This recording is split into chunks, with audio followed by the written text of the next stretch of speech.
Olá, pessoal! Hoje a gente vai dar um mergulho profundo num clássico que marcou gerações. Uma daquelas histórias que misturam uma coragem inabalável, muita diversidade e um romance simplesmente inesquecível. A famosa jornada do soldadinho de chumbo e sua amada bailarina.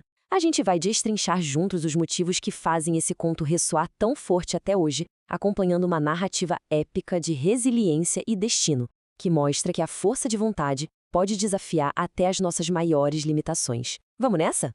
Mas para a gente entrar de vez no clima dessa imersão, precisamos lembrar daquela regra de ouro desse universo. Quando chega a noite, a casa adormece, o silêncio toma conta e a magia acontece. Essa é a premissa de tudo. Existe ali uma vida secreta onde os brinquedos têm vontades próprias, sentimentos e até uma sociedade ali entre eles.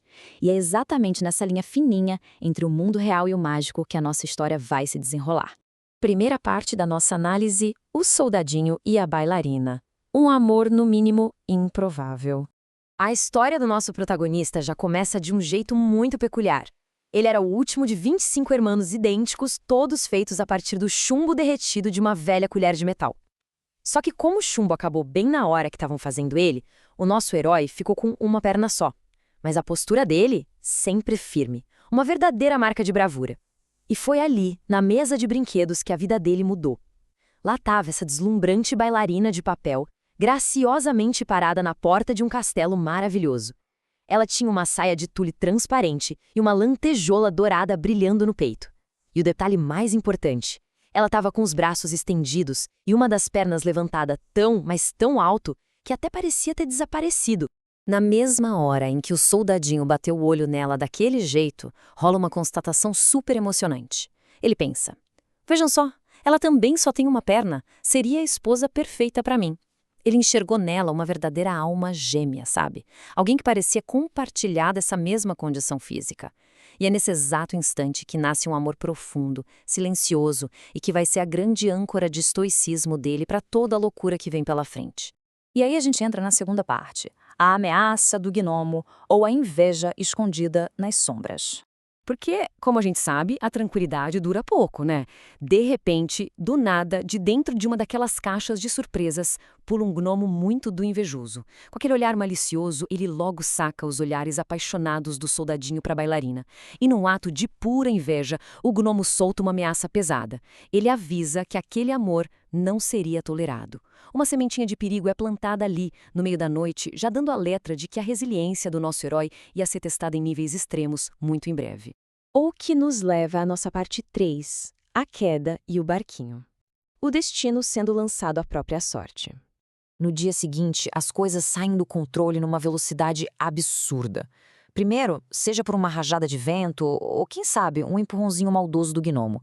O soldadinho despenca lá do terceiro andar, caindo com tudo nos paralelepípedos da rua. Logo depois, desaba uma tempestade repentina, daquelas que transformam qualquer rua num rio violento. E no meio desse temporal, uns garotos de rua acabam esbarrando nele. Só que em vez de salvar o soldadinho, o que eles fazem? Eles improvisam um barquinho super frágil, feito de folha de jornal, para dar início à pior viagem da vida dele. Sem pensar duas vezes, os meninos colocam o soldado todo encharcado dentro desse barquinho e simplesmente o lançam na enxurrada da sarjeta. O barco balança para todo lado, a água bate, o papel vai amolecendo, mas o mais fascinante aqui é reparar na postura do nosso herói. Ele continua completamente imóvel com o fuzil no ombro, sem piscar. É uma demonstração incrível de força mental e dignidade. Ele se mantém firme, mesmo com o mundo literalmente desmoronando ao redor dele. Parte 4. Encontro com a ratazana. Quando o perigo espreita no escuro. O barco acaba sendo sugado para dentro de um bueiro escuro e profundo, e o caos da rua dá lugar ao terror absoluto dos túneis subterrâneos. É lá que o soldadinho cruza o caminho de uma ratazana gigante e feroz que vive nos esgotos. A criatura bloqueia a passagem na água suja e começa a exigir um pedágio, um passaporte. Imagina a tensão. A fragilidade extrema daquele barquinho de papel contrastando ali de frente com a coragem inabalável do soldado que, mais uma vez, não recua 1 milímetro. Chegamos na parte 5. O peixe e a cozinheira. O milagre do destino em ação. Essa viagem aterrorizante chega ao clímax quando o jornal, completamente encharcado, finalmente rasga de vez. O chumbo é pesado, então o soldado afunda como uma pedra pro fundo lodoso e escuro de um grande canal. Só que, antes mesmo de tocar o chão, algo chocante acontece. Um peixe gigantesco surge das profundezas e simplesmente engole ele inteiro. De uma correnteza caótica, ele vai parar numa escuridão absoluta e sufocante, sem espaço nenhum, sem um feixe de luz, e ainda assim agarrado ao fuzil, se recusando a ceder ao desespero. É de arrepiar. Diante de um cenário tão absurdo como esse, a gente tem que parar e perguntar: seria esse o fim da linha para o nosso valente soldadinho? Preso na barriga de um peixe, a quilômetros e quilômetros de distância de casa e da bailarina que ele tanto ama, as chances de sobreviver parecem, sem brincadeira, nulas. Mas olha só como o destino brinca com as probabilidades. Acompanhem essa linha do tempo porque é surreal. No dia 1, o soldado é devorado e fica na escuridão total. No dia 2, esse mesmo peixe morde a isca de uns pescadores e é capturado. No dia 3, ele vai parar no mercado da cidade.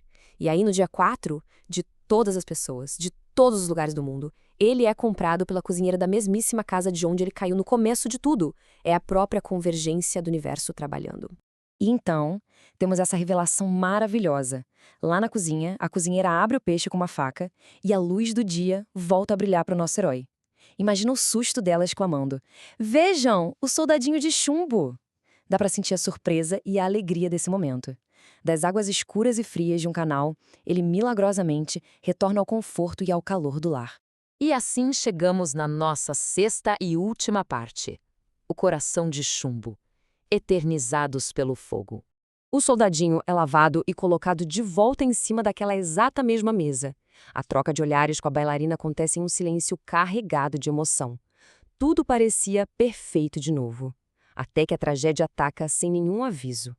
Do nada, mas do absoluto nada, um dos meninos simplesmente agarra o soldadinho e joga ele direto no fogo da lareira. O calor começa a derreter o chumbo imediatamente. E aqui a gente vê um contraste poético que parte o coração.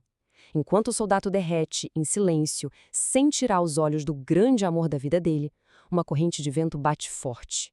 Essa lufada de ar levanta a bailarina de papel, que voa com toda a sua graça, aterrissando direto nas chamas, caindo como num abraço final de fogo. No dia seguinte, bem cedinho, a empregada vai limpar a lareira. E o que ela encontra ali nas cinzas é a síntese dessa história toda. Sobrou apenas um pequeno pedaço de chumbo que, ao derreter, se solidificou formando o formato exato de um coração. E coladinho a ele estava a lantejola da bailarina, agora queimada e escura como carvão. Eles foram consumidos juntos. É um final doloroso, não tem como negar, mas ao mesmo tempo é lindo, provando que o amor, a lealdade e a resiliência podem sobreviver até mesmo à pior das destruições. Pessoal, a gente vai ficando por aqui. Se essa nossa imersão trouxe uma nova perspectiva sobre esse clássico, por favor, não esqueçam de deixar aquele joinha, se inscrever e ativar as notificações para a gente se encontrar na próxima exploração. E eu quero deixar uma reflexão para vocês levarem para o resto do dia. Até que ponto o destino realmente guia os nossos passos e os nossos amores? Fica aí o pensamento. Um abraço e até a próxima.